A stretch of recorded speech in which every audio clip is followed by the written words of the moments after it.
ஆமாமா, இப்ப நம்ம எல்லாருக்கும் ஆதார் எண் வச்சிருக்கோம் இல்லையா, அதே மாதிரி விவசாயிகளுக்கான ஒரு சிறப்பு எண் ஒன்னு தரப்போறாங்க. அதுக்கு பேரு தான் விவசாயி அடையாள எண். இத வச்சு நம்ம என்ன பண்றது? அப்படி கேளு. இந்த விவசாயி அடையாள எண் வச்சிருக்கவங்களுக்கு தான் இனிமே பிரதம மந்திரி கௌரவ நிதி திட்டம், பயிர் காப்பீடு செய்யும் வசதி போன்ற அனைத்து மத்திய மற்றும் மாநில அரசு திட்டங்களும் எளிதா கிடைக்க போகுது. அப்படியா? இந்த எண் கிடைக்கிறதுக்கு நம்ம என்ன பண்ணணும்?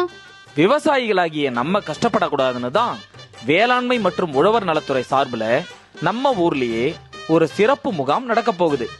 அந்த முகாம்ல நம்மளோட ஆதார் அட்டை, நிலப்பட்டா, சிட்டா, ஆதார் எண்ணுடன் இணைத்துள்ள கைபேசி இதை எல்லாத்தையும் கொண்டுட்டு போனோம்னா அவங்களே நமக்கு விவசாயி அடையாள எண்ணை பதிவு செஞ்சு கொடுத்துருவாங்கம்மா.